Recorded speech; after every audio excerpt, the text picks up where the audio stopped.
around the world, across the nation, and up your street. Here it is. Okay, it's time to party now. Everybody take off their clothes and lie on the ground. 1, 2, 3, go. Radio's dirty little secret. This program is recommended by 4 out of 5 of the station's employees. And it's all legal. Are you ready for showtime? Oh, come on, you do better, man. Are you ready for showtime? You're not going to see a lot of cocks on TV. I'm not here to make a record, you dumb cracker. You broadcast me out on the radio. Let's kick it. I'll say kick it, and you'll just kick it with a tasty groove, okay? 1, 2, 3, kick it. Kick it. Come on. God damn it. Put you one time, kick it. What the? It's the Alan Cox Show. Would you join me in my own private hell? On 100.7 WMMS. When that comes on, we just start No matter what we're doing.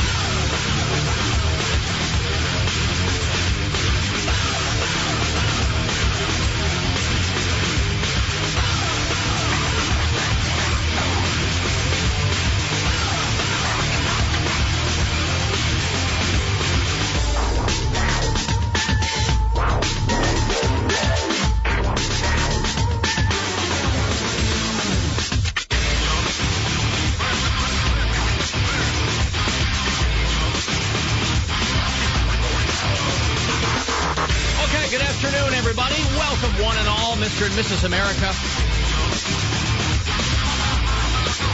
Blow the hair off my control board here first, and we'll be all good to go. Thank you. Well, I'm Alan Cox. Welcome. Good afternoon. Chad Zumock's right there. Shut it down. Shut it down. He's a bit banged up. Oh, God. He's all banged up. He's got battle wounds to show for it. Erica Lauren's back over there. Hi, you're injured? Where do you keep the batteries for that sweater, by the way? My sweater? Her. Oh yeah, real bright today. Jesus. Yeah. Monday. Yes, don. Everyone watching on the webcam, make sur that you don your protective goggles. You look like Punky Brewster. See Erica in the background there. Rainbow Bright. You look like a peep. T-Bag is back on the phones. 216-578-1007.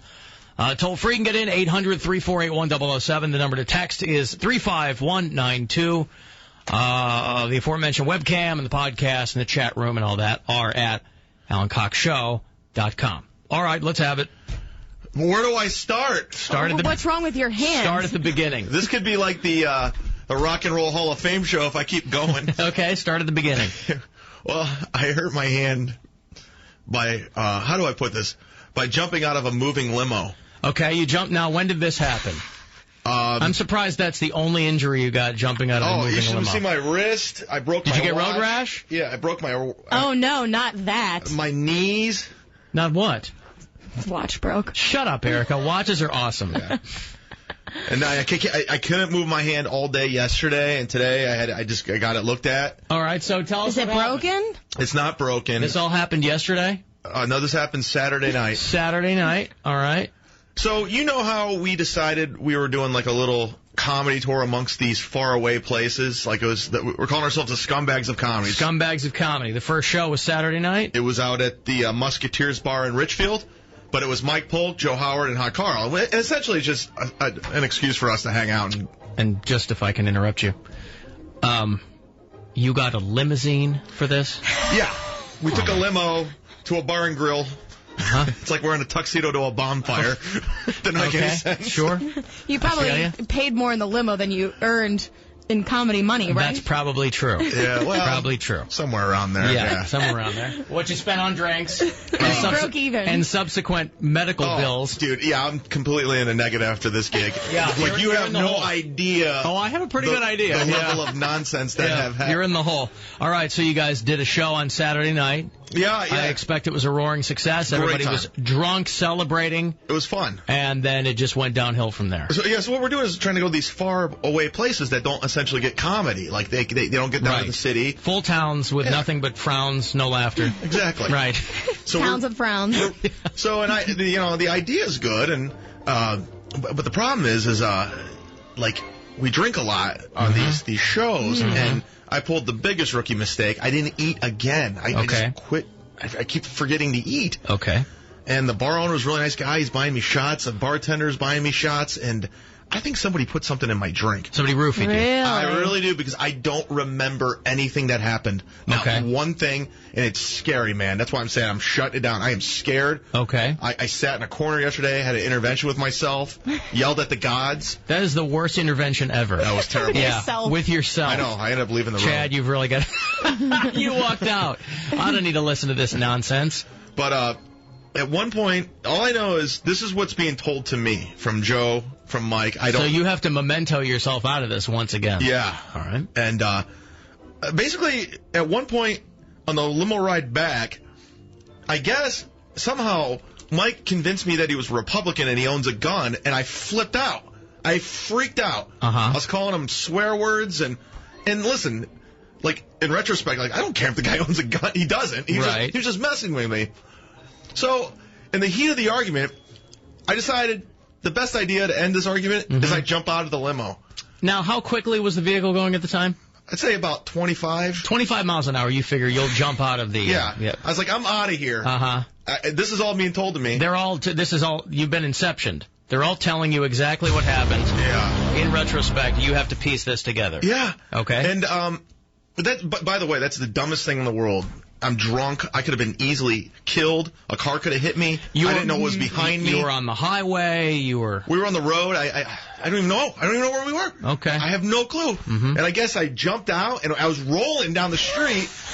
This is like you do.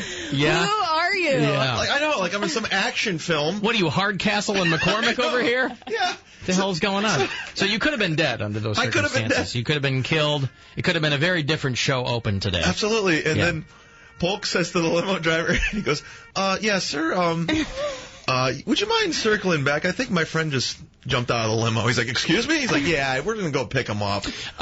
Were they all freaking out when you did this, by the way? No, they were laughing. They were laughing. Yeah. So they almost, upon inspection of the situation, in their minds, they thought, that seems reasonable. Yeah. The chat would do that. Laugh first, see if he's okay second. They threw me a couple texts and... a couple of texts as you're rolling down the hill. Are you okay? LOL. Joe Howard he goes, check on Tumbleweed for me, would you? And they came back, and I'm like, I'm walking, and I ended up walking, I guess, like towards Rocky River, and it's cold out. It was very cold Saturday. Yeah, and all I'm wearing is a sweater vest and a T-shirt. And so I walk. So they don't immediately stop the limousine. I guess 25 miles an hour is not, you're not flying down the highway. 25 is like when you're pulling out of a parking lot. But it's very dangerous. Oh, of course it is. But I'm just saying, like, why did they keep going? They could have easily slowed down quickly from 25 miles an hour to 0. Well, the limo driver didn't know what was going on. He had the partition up. So they had to, like, knock on the partition. Our friend just jumped out. Okay, yeah, right. We got to go pick him up. And they can't find me. So I'm walking, like, 5 in the morning. I don't know where I'm at. And my book bag was in the limo. Has my keys, my wallet, keys to my car, keys to my apartment. I don't know where to go. I don't know what to do. So you'd think if you were going to jump out of the car, you'd take all your belongings with you. Yeah. Get maybe a backpack or something. At least your keys to get in your house. At least your keys. So I mean, I don't remember any of this. This is what's scary. So I go to Mike's. I find Mike's house. It's like 5 in the morning at this point. I don't know. You're walking the whole way. Yeah. Walking. And Okay. From Rocky River, let's say Rocky River to Lakewood. Is that fair? Ballpark. For some reason, I don't know where I'm at. I don't know. All I know is been walking nonstop. I finally get to Mike's house. Door's locked. Did you sober up immediately, or are you still kind of coming out of your haze? Still coming out of it. Okay. Completely coming out of it. This is 5 a.m. Sunday morning. Just blurring, yeah. Gotcha. It's a blur right now. Knocking on Mike's door, knocking on his window, no answer. Door's locked, window's locked. I was like, I need my keys. I gotta go home. I gotta, because I live very close to Mike in walking distance. Like, I can't get into my room. I need to sleep. So I punch Mike's window. Okay. Shatter it. My hand's all cut up. Like I was bleeding all over myself. Your thought, I'm going to break his window. Well, I have to get my bag. He's not answering the phone. And you figured it was inside? It was inside. It was inside. Yeah. Okay. So he has you figure he's passed out cold from the night's festivities and just doesn't hear you knocking. Well, in my drunken, warped state of mind, I figured he purposely did this to me because of the conversation. I don't know how warped that is. I'd give you a 50-50 shot that that's right. Yeah. Yeah. But, so I get the bag and, I get my keys to my place and I woke up the next day. Does he hear you break the window? No. He doesn't come downstairs to the Louisville Slugger? I mean, we're hammered all of us. But, I guess someone calls the police. You didn't do the elbow thing? in the door? Or at least put a towel around your hand before you punch? You ball up the sweater vest, put it over your fist, and you knock the vest. You'd rather cut up your arm. Yeah. Yeah, okay, makes sense. So, I guess someone calls the police. His cat got outside. I guess it was a whole ordeal. He was mad, and that's his pet. And he was just his window. Yeah. Yeah. So, hey, listen, if there's anybody out there that fixes windows, I need to put in roughly 30 inches by 25 inches. Oh my God. I got to replace the window. That's a big window. Yeah. Was this like a plate glass? This wasn't like it's a like big... one of those windows in the old Lakewood houses that you push up. So this wasn't like a front door window where you were going to try to get around to open the knob. No, this went right through the window. Right through the porch. All right. So 31 inches by 25 inches. If you could help me out, because he's my friend. He's kind of mad at me for breaking his window. Sure. So do you find his cat? His cat's fine. Everyone's fine. Big deal with the cat, by the way. But the cool thing is, if somebody let your pet out, whether it's a cat or a dog, whatever, you'd be pissed. Well, and also, it's Mike Polk, so if his cat's gone, we'll never see another YouTube video again. Yeah, the internet, it's all over. The internet shuts down if Polk's cat walks away. But this is the best part of my friends, is we know each other so well, and it's just... none of us are mad at each other. It's like perfect. We're like, that's exactly how we wanted the show to go, just for the story itself. So he's just like, dude, he goes, because I says, hey man, I broke your window. Just tell me how much I owe you. He's like, no, dude. He goes, you figure out how to get this thing fixed. You put the window in. That's how it works.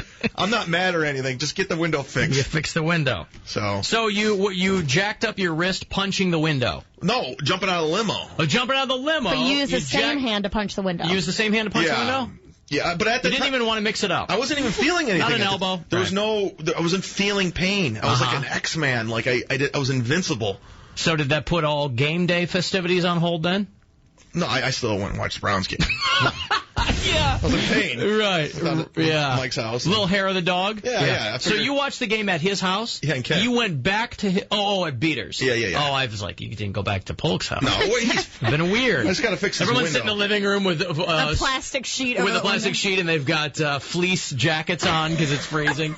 The thing is he's moving out on Thursday, so I got to get it fixed soon. Yeah, your timing's impeccable. Yeah, he's got a new place and find a new place. But I was like, dude, I had to go. I don't know where to sleep. I'm not going to sleep on the porch. Yeah. You know, I got to get in my place, my unit. Couldn't you have called another friend or? It's 5 a.m. Who's going to come? Who's going to come to their door? I don't even know where anybody's at. I don't even know where I'm at. You didn't want to just keep ringing his phone? I did. Yeah, he didn't wake up. No, nothing. Text, nothing. I guess you got to do what you got to do, man. You know what? It's battle conditions. So I'm injured now. You have to do that. I can't move my wrist. Yeah. Are you left-handed? You're not left-handed. I'm right-handed. Right-handed. So.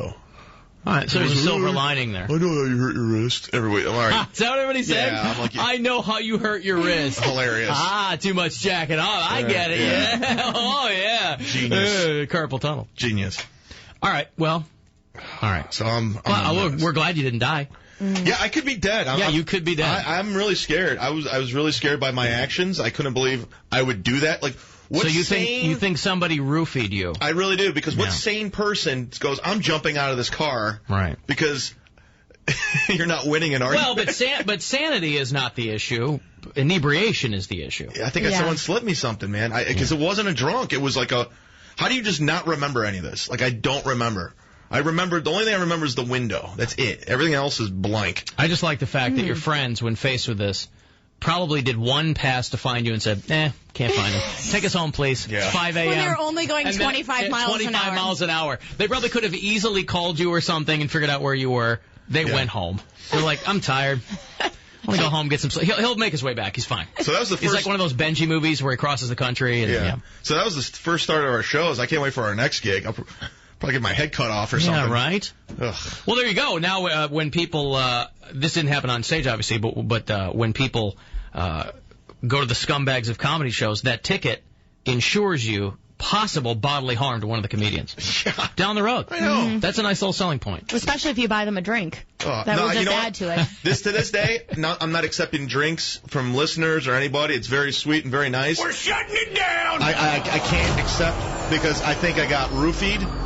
I think somebody put something in my drink. Mm-hmm. And they want to mess with Zumock. Yeah, and it's not cool. Not cool, man. All right, stop roofing. I almost died.